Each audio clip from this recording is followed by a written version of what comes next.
Hey everybody, it's Jason Blaha here, and now that my two obligatory informative videos are done for the day, it's time to talk about current events in the online fitness community, if Nova's going to let us without prancing around everywhere. You know, someone said, hey, why don't you get him some little mittens or socks so that he doesn't prance across the hardwood so loud, when he comes through the room. It's like, well, I would, but he would eat them. He eats everything. But back to the point. Someone sent me a link with what has happened with Musclehead. Apparently he has pled guilty. So let me put on my +5 out of weaponsmithing, work on skilling up my crafting a little bit, and let's talk about this. And this is big news because he was a YouTuber. Other YouTubers have been somewhat implicated in all of this, a little bit here and there. Accusations made. There were even people claiming Piana snitched on him. In fact, there was some stuff saying that Musclehead said Piana snitched on him just because he was competition for his business.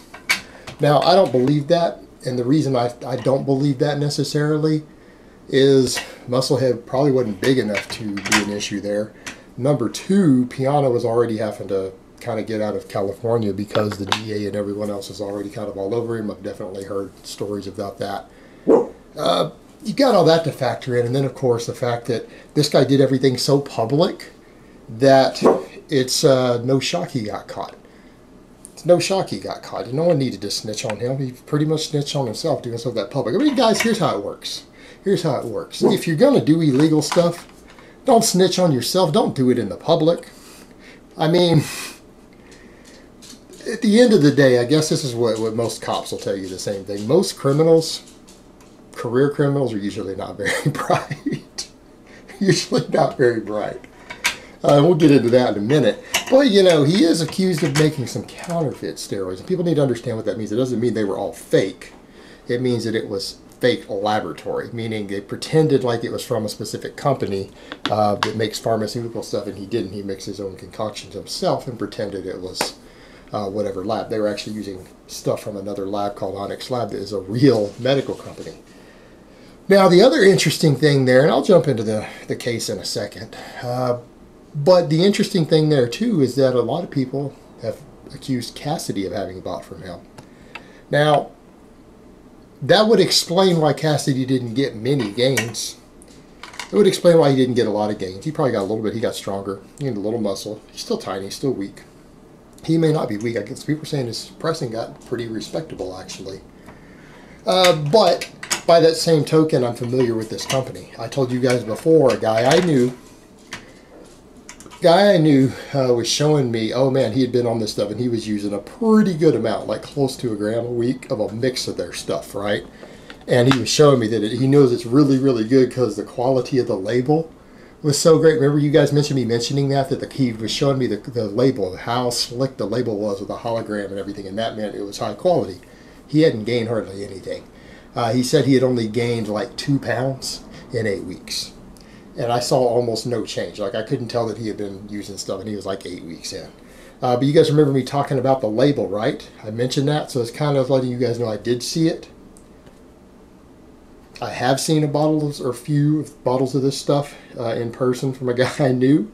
And I'll jump into that because they were actually buying labels from overseas for this. So let me jump into it. All right, in Boston, a Lynn man pleaded guilty yesterday in federal court in Boston for his role in a conspiracy to traffic counterfeit steroids, including testosterone and trenbolone, to customers across the country. Philip Goodwin, 37, pleaded guilty to 1 count of conspiracy to distribute controlled substances, 1 count of conspiracy to traffic counterfeit drugs, 1 count of trafficking counterfeit drugs, 1 count of possession with intent to distribute controlled substances, and 1 count of money laundering and conspiracy. Jesus Christ. U.S. District Court Judge Nathaniel M. Gorton, blah, blah, blah. He scheduled that for later.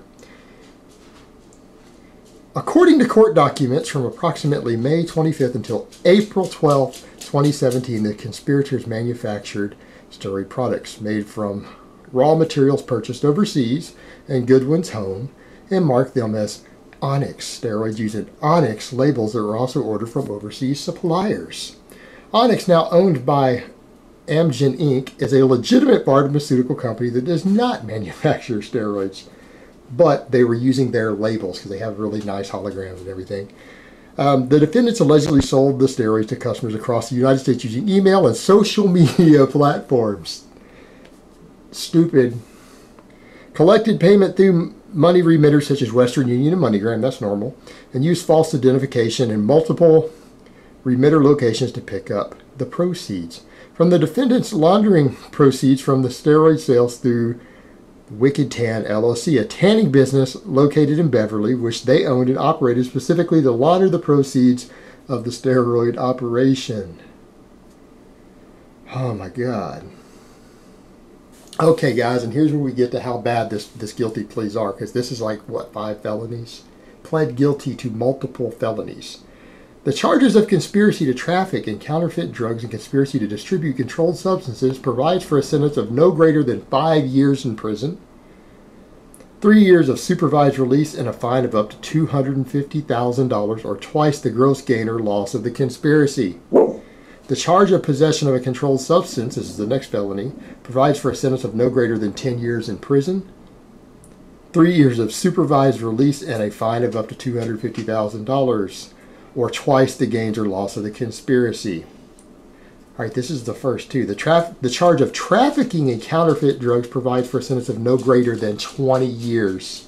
You can get up to 20 years in prison. 3 years of supervised release, and a fine of $5 million. All right, his third one here is up to 20 years. The charge of money laundering, conspiracy, provides for a sentence of no greater than 20 years in prison and a fine of $500,000 or twice the value of the property involved in the laundering transactions. Oh my God. All right, guys. He's got multiple felonies here. 2 of these felonies you can get up to 20 years for. And he's pled guilty to all this. I'm sure he's getting given something on a plea bargain. Wow. Wow. Again, a YouTuber using social media to sell their stuff. This is so stupid. And the reality is their stuff was really weak. It was really underdosed. So they were really cutting short their stuff. And now people are going to say, I mean, how much money did they say? Well, I don't know what you guys were paying for this. But I'm going to tell you guys right now, at current prices of what raw materials cost around the world to get shipped to the United States, cost about $8 to make a bottle of testosterone. Now, all these guys buying underground lab stuff just got pissed, didn't you?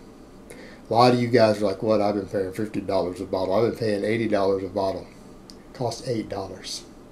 Now, these guys were making underdose stuff. So maybe their bottle cost $4 to make.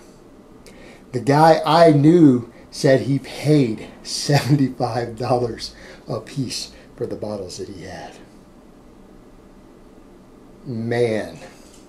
So these guys were making a killing. Their profit margins were enormous. Even if I don't know what they were distributing, at what their prices were. I just know what he said he paid. But yeah, he just pled guilty to multiple felonies, 2 of which carry up to 20 years in prison, and one of them a $5 million fine. And these are federal guys. This is not the same as, you know, when you got Cali Muscle talking about the penitentiary and all of San Quentin. That's state. That's state. This is federal court. You need to understand, when you get sentenced 20 years in federal court, you don't get released in 3 with good behavior. All right. I know someone, a member of my family, who got a federal charge, and she was sentenced to 10 years, and she served 9 of her 10. She served 9 of her 10 with good behavior. So I don't know what he's going to be given for sentences, but this is not good. I mean, his life is pretty much over. And again, the stupidity of it. You're a big YouTuber. You can't, when you're a YouTuber and you're in the public eye like that, you can't be doing this stupid stuff. I mean, even Rich Piana, the DEA was finally onto him, which took forever. I mean, he was known, and again, more people have kind of come forward with this, and more of it will come out. Rich was a known, massive, major distributor, and that's the reason he left California. And I've heard that from multiple sources who really did know him in person, confirmed to have known him. He left California because the DEA and everyone else is on him, and he needed to kind of shut down a lot of his operation. All right. at a certain point, all these bozos in the bodybuilding world, you just got to wonder what in the hell they're thinking. You know, when you're in the public eye, you're in the public eye to that degree, you just can't do stuff like that. I can tell you right now, I wouldn't be doing this. And I have all the knowledge necessary to do it. I'm in the public eye way too much to be doing crap like this. It's just ridiculous. And to use social media, I mean, this is how all these guys are getting popped. They're just running websites directly advertising stuff on your social media, advertising stuff on YouTube. You're going to get caught. Again, the stupidity of the meatheads in the bodybuilding world. The stupidity of the meatheads in the bodybuilding world. It's like Mike Rashid and Lobwiner involved with Pimpin' WFN. Those two clowns are lucky they're not in prison. And the fact that those two are not in prison tells me that they rolled on somebody. All right, that's the only way those two morons are not being charged right now. That's the only way. So the reality of it is, guys, you guys got to look at the stupidity that goes on in the bodybuilding world, and notice that just because guys get on YouTube and they get a big following doesn't mean that the stupidity they're involved with ends. All right, guys, but that's really all I have to say on that today. I hope it's been informative, and I will talk to you guys next time.